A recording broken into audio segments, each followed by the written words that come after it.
जब इस दुनिया में व्यवस्था परमेश्वर ने नहीं दिया था, तब जब लोग पाप करते थे ना, वो पाप में गिना नहीं जाता था। लेकिन जब परमेश्वर ने व्यवस्था दे दिया है तो पाप में गिना जाता है ना। देखिए मेरे दोस्त, परमेश्वर ने जो है ना व्यवस्था बहुत ही अलग अलग प्रकार का दिया है। अलग अलग प्रकार का पाप है कि तुम ये चीज मत करना, ऐसा मत करना। ठीक उन्हीं में से एक बहुत ही बड़ा पाप ऐसा है जिसका नाम है व्यभिचार। बहुत से लोग जो है व्यभिचार क्या है वे लोग नहीं समझ पाते हैं, क्योंकि परमेश्वर का वचन में लिखता है निर्गमन 20:14 में लिखा है तू व्यभिचार ना करना। क्या कहता है? तू व्यभिचार ना करना। लेकिन बहुत से लोग ये समझ नहीं पाते कि व्यभिचार क्या होता है। तो इस वीडियो में हम लोग ये बात को भी समझेंगे कि व्यभिचार क्या होता है। मेरे दोस्त देखिए, व्यभिचार जो है ना वो दो शब्द से मिलके बना है। ये है वे, ये है विचार। ये दोनों को यदि मिला देते हैं तो ये होता है व्यभिचार। ये है पहला वे अर्थात गंदा, और ये है दूसरा विचार अर्थात सोच, गंदा सोच, है ना। दोनों की यदि मिला देते हैं तो होता है गंदा सोच अर्थात व्यभिचार अर्थात गंदा सोच। मेरे दोस्त, जब हम लोग अपने माइंड में किसी लड़की को या कोई लड़की किसी पुरुष को देख के गंदा सोचता है तो वो अपने मन में ही व्यभिचार करता है। मेरे दोस्त, आई होप कि आप लोग समझे होंगे मैंने क्या बताया कि व्यभिचार क्या है। जब हम लोग अपने माइंड में कुछ भी किसी लड़की को देख के सोच लेते हैं, गंदा सोच लेते हैं, तो ये चीज व्यभिचार कहलाता है, जो हम लोग अपने मन से व्यभिचार किए। कोई पुरुष किसी लड़की के विषय में गंदा सोचता है तो वो अपने मन में ही व्यभिचार करता है, या कोई स्त्री किसी पुरुष के प्रति गंदा सोचती है तो वो अपने मन में ही व्यभिचार करती है। मेरे दोस्त, व्यभिचार का पॉइंट नंबर 1 मत्ती 5:27 में कहता है कि अगर कोई किसी महिला को वासना की नजर से देखता है तो वह अपने मन में उससे पहले ही व्यभिचार कर चुका है। जिस प्रकार मेरे दोस्त मैंने आपको बताया कि वे अर्थात गंदा और विचार अर्थात सोचना, गंदा सोचना। जब कोई पुरुष किसी स्त्री को देख के वासना की नजर से देखता है और गंदा सोचता है तो वह अपने मन में ही व्यभिचार कर चुका है। तो मेरे दोस्त देखिए, गंदा सोचना, गंदा करना, ये सब व्यभिचार कहलाता है। मेरे दोस्त, पॉइंट नंबर 2 में कहता है, पहला कुरिन्थियों 6:18 में कहता है व्यभिचार से बचे रहो। जितने और पाप मनुष्य करता है वह देह के बाहर है, परंतु व्यभिचार करने वाला अपनी ही देह के विरुद्ध पाप करता है।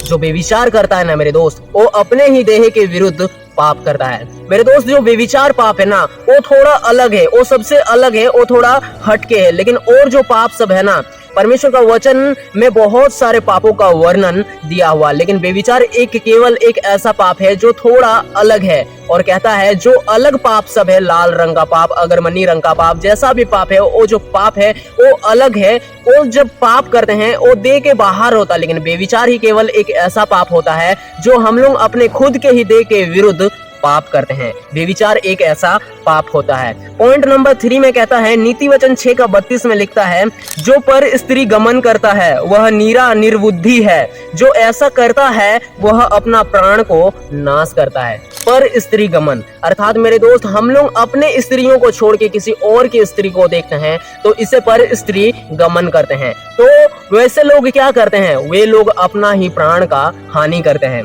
अपना ही प्राण को नष्ट कर देते हैं। परमेश्वर का वचन यही कहता है। अगला पॉइंट में कहता है, जो पराई स्त्री के पास जाता है उसकी दशा ऐसी होती है, वरन जो कोई उसको छुएगा वह दंड से ना बचेगा। मेरे दोस्त, जिस प्रकार मैंने कहा पर स्त्री गमन, ठीक इसी प्रकार यही बात है, पराई स्त्री को जो छूता है वो परमेश्वर का दंड से कभी नहीं बच पाएगा। देखिए मेरे दोस्त, परमेश्वर का जो वचन है ना वो बहुत ही अटूट है, बहुत ही दृढ़ता के साथ खड़ा रहता है। परमेश्वर का वचन डगमगाएगा नहीं, उसे कोई हटा नहीं सकता, उसे कोई कुछ नहीं कर सकता।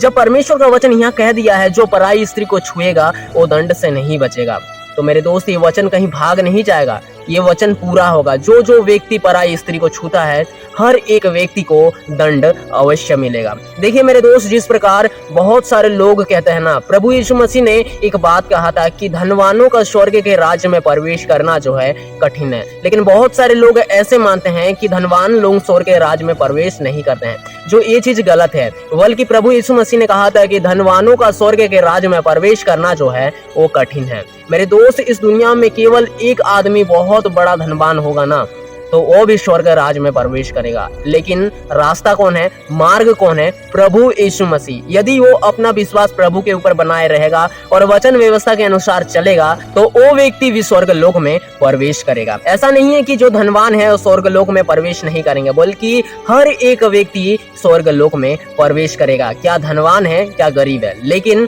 उसका मार्ग होना चाहिए प्रभु यीशु मसीह। वो प्रभु यीशु मसीह के ऊपर विश्वास रखना चाहिए, है ना, तब वो हर एक व्यक्ति स्वर्ग लोक में प्रवेश करेगा। मेरे दोस्त अगला पॉइंट में कहता है मत्ती 7:6। इससे पहले मैं आपको बता दूं, आप एक पवित्र आत्मा के पुत्र है, आप प्रभु यीशु मसीह के पुत्र है, तो आप भी एक पवित्र है। मेरे दोस्त जिस प्रकार आपने मसीही जीवन को अपना लिया तो प्रभु ने आपके ऊपर एक अभिषेक दिया है। आप एक पवित्र संतान है, आप पवित्र आत्मा का संतान है, आप एक पवित्र आत्मा का संतान है, तो आप पवित्र है, आपके ऊपर एक अभिषेक है। लेकिन जब हम लोग किसी पराई स्त्री को छूते हैं, उसके साथ गलत काम करते हैं, गंदा काम करते हैं, तो वो अभिषेक हमारा टूट जाता है। और वचन क्या कहता है, वचन कहता है कि वो दंड से नहीं बचेगा। इसीलिए मेरे दोस्त जो चीज यहाँ पे मत्ती 7:6 में लिखता है, पवित्र वस्तु कुत्तों को ना दो। क्या कहता है,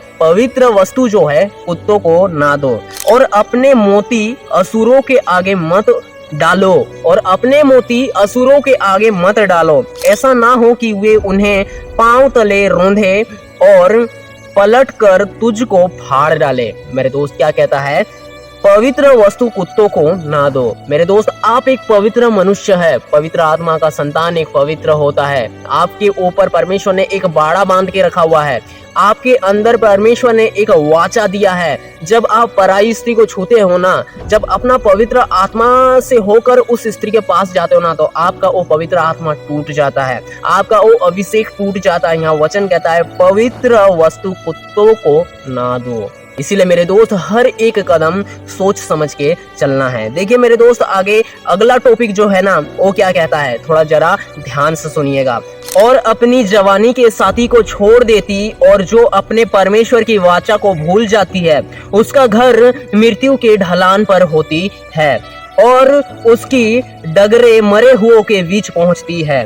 जो उसके पास जाते हैं उनमें से कोई भी लौट कर नहीं आता और ना वे जीवन का मार्ग पाते हैं। क्या कहता है मेरे दोस्त, इसीलिए दूसरा स्त्रियों के पीछे नहीं भागना है।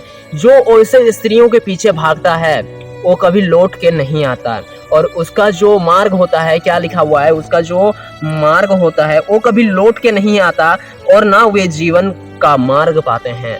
वैसे पुरुष कभी जीवन का मार्ग नहीं पाते, ये परमेश्वर का वचन कहता है। इसीलिए मेरे दोस्त परमेश्वर का वचन निर्गमन में कहता है कि व्यभिचार तू ना करना। इसलिए व्यभिचार से जितना ज्यादा हो सके उतना बचे रहो, क्योंकि व्यभिचार एक बहुत ही अलग, थोड़ा हटके पाप है, हर एक पाप से थोड़ा अलग पाप है। इसलिए व्यभिचार ना करना बहुत ही बेहतर है, और व्यभिचार से परमेश्वर दूर रहने को कहता है। हम प्रभु परमेश्वर के संतान है मेरे दोस्त, हम जितना ज्यादा अपने आप को संभालने का कोशिश करेंगे उतना ज्यादा अच्छा है, क्योंकि हर एक पाप हमें आग और गंधक के झील की ओर ले जाता है। इसीलिए व्यभिचार भी एक ऐसा पाप है। चलिए मेरे दोस्त आज का वीडियो बस यहीं तक था, अगला वीडियो में मिलते हैं। चलिए अभी के लिए जय मसीह।